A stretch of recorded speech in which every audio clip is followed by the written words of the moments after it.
Hi everybody, I'm Sarah Sidewinder, and I've decided to do some song analysis / review and then share my art at the end and maybe some reasonings and some stuff about it. This is going to be a little bit different than like a reaction video or anything, because I've already listened to the song, already delved deep and did all that kind of thing. And so now I just want to go over the things that I really like about it, kind of give my thoughts, and then from there share my art and why I did what I did.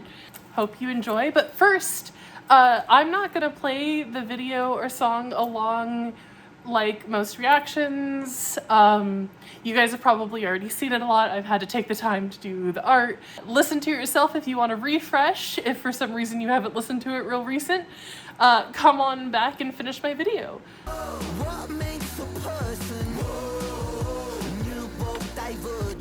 Okay, so Neurodivergent by Ren and Webby, or Inpatient.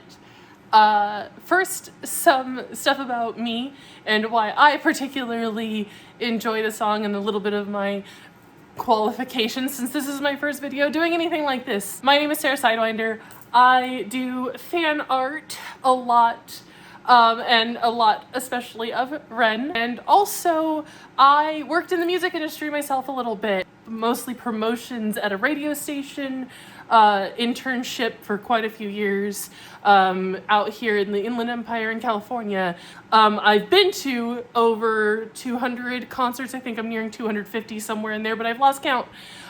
Huge music fan, always wanted to work in music until I became disabled, and it wasn't really in the cards for me.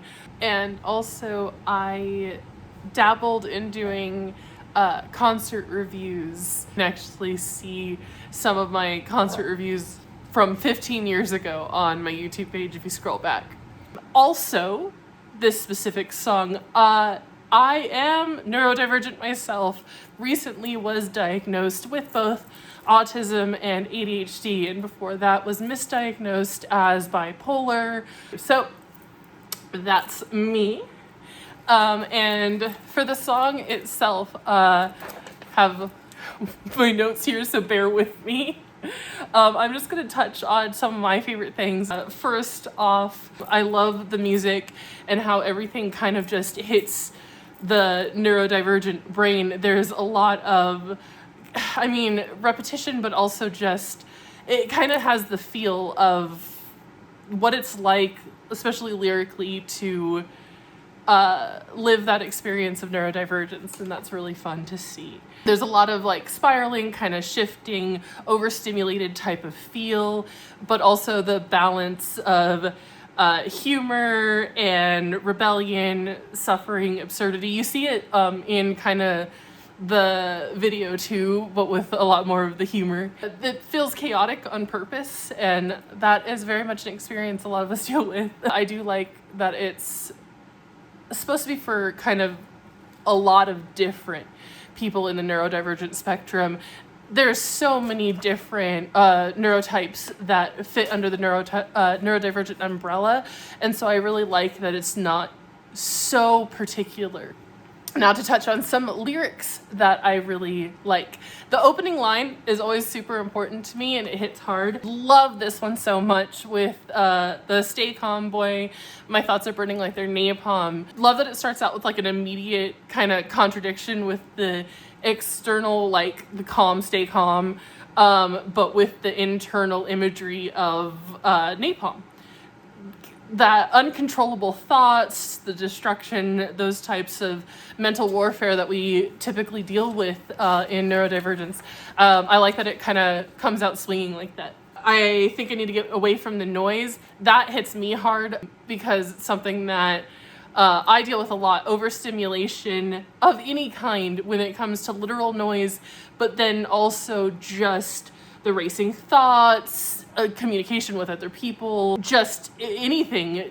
Also really love the line, burn the message from the preacher, subliminal out the speaker. Not sure exactly what this line means to Ren, but for me it hits because it kind of like that rejection of the societal programming. The burn the message from the preacher I take is very symbolic of just kind of the rules and that kind of thing.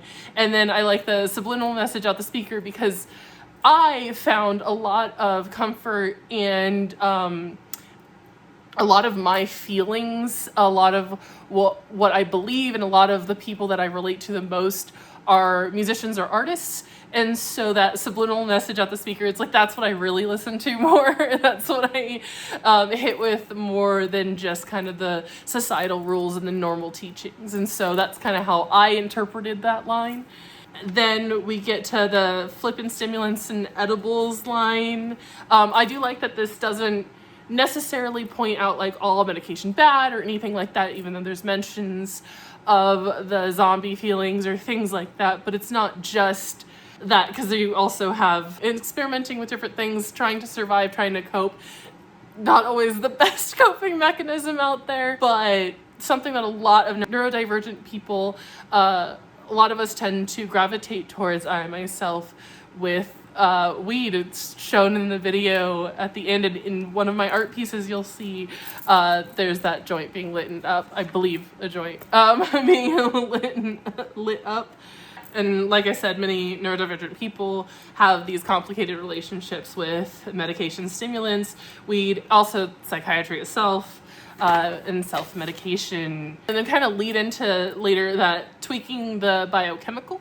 A lot of us are hyper aware of the brain chemicals, and I like that that's mentioned, because when we're diagnosed or when people are learning about it, trying to figure things out, sometimes it's really important to learn those things and to figure out how to best get those brain chemicals you need. Leading from biochemical into need dopamine, my focus goes.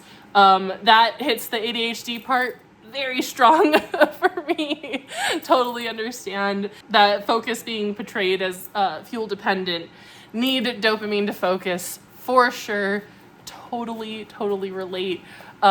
Personally for me, yeah, like when I'm doing my fan art and stuff, I need that hit of it. It has to be exciting. It has to be something that I'm really going to be in love with. Otherwise, almost impossible for me to do. And especially for me, because physically, stuff is very difficult for me to do. Even sitting up doing this video, this is something that's going to tire me out. And I'm only able to kind of be up and even active in just a sitting sense for a limited amount of time, depending on the day. And it's most days for me right now, especially because of added stress that happens. Anyway, also the racetrack thoughts, race cycling, looping repetitive thoughts is something that I struggle with quite a lot. So that line really hit me too. And it's exhausting to have racing thoughts, by the way. And in fact, I deal with insomnia a lot because of it. Can't shut my mind off. And then we have the Fibonacci Vicodin line, again kicking in with some medication. Also, the Fibonacci, I like that kind of hits on the endless spirals, infinite looping kind of thing too, but with something kind of pleasing at the same time. I don't know if that makes sense.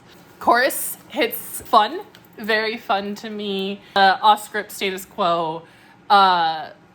Society wants scripts. People kind of, we socialize in a very typical way. Sometimes living this kind of life feels like going off script in general. It's funny because it reminds me a little bit of improv. Going off script is improv in theater. I was also a theater kid. That was where I got my start in high school, acting, doing things like that. And one of the most helpful things that helped me survive as a person in high school was actually immediately going into acting and learning how to improv, because it kind of felt like I had to do that in life, because I never really acted quite normal, you could say. And so because of that, life felt kind of like improving it out and making sure I did the right thing in the best way I could, but that kept things going, so to speak, kind of kept the scene going. And that leads into the misfit, don't fit. again, with feeling very ostracized or different, and that happens a lot. And then, of course, the line, what makes a person neurodivergent? Really, really love that, because it's not known fully. There's so many different things we know of. There's genetics, there's trauma, there's society, creativity. There's all these things that we know that go hand in hand often with neurodivergence. But yeah, we don't always know what makes a person neurodivergent. And I kind of like that the song doesn't answer it itself. It just kind of describes the experience in different ways, poetically and kind of literally too. Going into Webby's verse, there's a contrast, which I like a lot. There's contrasts with how they are lyrically and their cadence, everything is just, there's a good contrast that goes on between Webby and Ren in all of the songs that have come out so far. And I really do like it in this one because with Ren's verses, I feel more of the poetic kind ofness. With Webby, there's more directness. There's autobiographical type things that feel a little bit more, not necessarily grounded, but kind of grounded is the best way I could put that. And I really love that the contrast works well together. With they told me I was broken. That's an interesting one. A lot of people feel that with neurodivergence. And so I really like the different kind of iterations that they have throughout the song of that kind of a feeling. It's the core kind of feeling of the song. A lot of people who grew up in that experience felt very different, were told they were different, told they were lazy, dramatic, too much, some disruptive. Me personally, I didn't have a disruptive quality necessarily as much, but the dramatic or weird, and not always lazy. In the beginnings of my life, I very much was an overachiever, but even that quickly turned into a typical line of there's so much potential if you just try harder.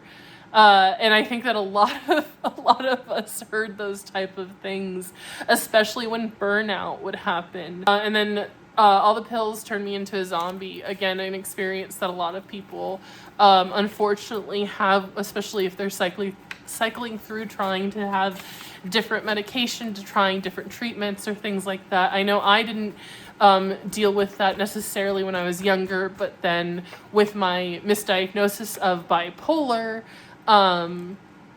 because of both a mixture of stress and things from what I now know to be my autism, mixed with chronic illness that's still some is undiagnosed and some is diagnosed, but the mixture of that made me have episodes of psychosis, which was misdiagnosed as bipolar, and I was put on a very heavy medication, an antipsychotic that ended up making me kind of lose quite a lot of years there.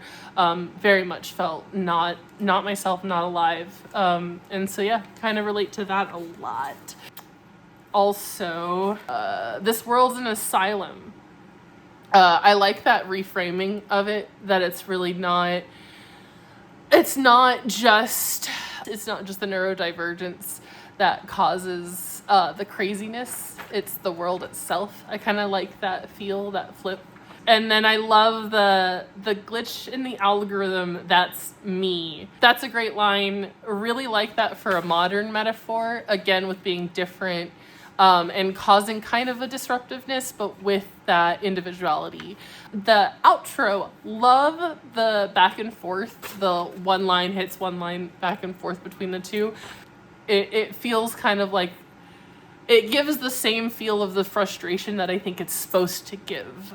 The doctor's lining up to lie to me line, that is something that I guess I would assume goes with the misdiagnosis. You know, being told one thing is true when turns out that other things are true. Switching back and forth kind of adds to that feel in the song of confusion, of annoyance, frustration, and dealing with that type of thing. And then also the speak too much, they try to silence me, feeling like I'm over-explaining, feeling like I'm too much, those types of feelings, something I have always kind of had to deal with. So for me, the whole song, just really love that it's super relatable to me and to so many people. I love the playfulness of it too, that it doesn't take itself too seriously, but then also is touching on such a serious topic at the same time, and it's very self-aware, and that's something I favor a lot. It really does capture the feel of what it's like to be neurodivergent, not just a kind of a clinical representation of it. It's a favorite of mine for sure. Now for the part 2 of the video. First of all of my artwork that I do is gathered from the videos, the video itself. I take screenshots, I go through frame by frame, I analyze the different things I like, I pick and choose my favorites and kind of decide what I want to do based off of the visual aesthetics that are already given to me and kind of the feels of what I personally connect with. Here's the first one that I want to talk about. I will put up here. This was just a sketch, something I wanted to do and play with real fast, things that I wanted to touch on, something that I do a lot. I'm not doing it now because I have this at a very high angle, because if I don't, you'll have this glare right in my eyes. And so, but yeah, the pushing up the glasses thing, I thought that was amusing, something that I do a lot, adjust my glasses. So I wanted to just grab that real quick. And then the shaded out kind of figure of Webby. I liked that kind of being the idea of what's really going on, kind of like there's kind of like the nerdiness in the foreground with the sketchy real feeling, and then in the back you have kind of like what happens most of the time, and it's the lighting up of a joint. And then for the next piece, I have this one here. This is my grayscale like double portrait moment. This is when there's illicit activity that happens in the bathroom. That sounds weird. With some stuff. You can't quite see everything. Unless you know the video, you don't fully know what's going on in that moment. But the faces is what I really wanted to capture here. I love the facial expression that Ren had. And so I used one of my favorite brushes, or at least types of brushes, an oil type brush to do this. So it has a lot more detail. I'll do some close-ups here to show you some of the stuff. And I'll even isolate some stuff and show you kind of the detail of that brush and how it gets the brush strokes. Yeah, really like to focus on my art. I like to kind of draw attention to certain things, and with this I really wanted those facial expressions. I love that Ren looks kind of caught, kind of a little weird and funny, and I like that. And then you have Webby looking at him like, dude, what? And so really had fun with this one. This was the longer piece. This one did take me a bit of over 3 hours, I believe, around 3 hours to do, and that's just the drawing portion. That's not editing, because I have to edit my reference photos. I edit them to all high heaven. I do multiple edits so I can choose exactly what details I really want to focus on, and then often do kind of like a light box type of thing when I'm drawing, so I can see some of the shapes that I've decided to work on easily, because I'm really pressed on the amount of time I can be up, and the time, even when I'm laying down and drawing, the time that I have to draw. It's easier for me to kind of set myself up to do the least amount of movement I can do with still drawing it all by hand. And so the setup to get proportions right and things like that, I have gotten down to a T to make sure I can do it as efficiently as possible. And so that's why that kind of thing takes me about 3 to 4 hours. 4 hours if you count in all of the extra work I have to do in gathering the screenshot and editing everything. Yeah, and last but not least, the one that I haven't shown as openly until now is actually my favorite. It's this one. We have Ren and the sock puppet. I again did this one with more of an oil-like brush. Actually, I think this is my favorite brush, which is I believe it's titled an underpainting brush, because it's supposed to get kind of the most detail, and it gives me a lot of variation. When I press real light, there's hardly any ink, any pixels that come out. So it's this really nice, really soft, but then I could press hard and immediately get like a dark coloration. So it's easiest for me to work with. And so I use that for a lot of my more detailed artwork. But this one I really wanted to capture the playfulness, the fun kind of aspect, but also with kind of a little bit of social awkwardness of an adult playing with a sock puppet, I guess. But I love it. It's a lot of fun. And yeah. Oh, and also I don't like having a busy background or anything really to deter away from the things that are most important to me in the art pieces. And so that's why a lot of my art looks like that. And I also selectively render the parts that I feel are most important and then try to keep some of the other things loose. I've noticed a lot of people that do look at my art tend to say the eyes, if the eyes are in the picture, eyes are something I really make sure I get perfect, or that I have emotional readability. Something that I didn't even realize fully I was doing for a long time, but then if a picture doesn't have it for me, I tend to not put it out there. And I like to choose things that come across very specific, and I think that this gives some emotional readability. A lot of these do, or at least I hope they give you the feel, but they give me the right feel of what I kind of am going for. Thank you so much for watching. This is kind of the gist of what I wanted to do. Any links are going to be in the description, and the links to my socials and also my website, and I will also link to where you can buy prints if you want. I do have 2 of them up. I have the grayscale double portrait and the sock puppet one up for sale. They're $35 plus shipping. I do know shipping outside of the US is a bit expensive right now, so I am very sorry about that. But within the US, I believe the shipping is typically $10. So yeah, thank you so much for watching. Let me know what you think. Let me know what song you would want me to do next if you enjoyed this and want to watch more. Thank you. Bye. Love you guys. A fun fact, so if I'm doing artwork of anything inspired by a specific song, I do listen to that song on repeat. So I'm gonna put up, I have a little stats thing that shows how much I listen. So this is how much you'll see here. I think it's probably about 6 hours.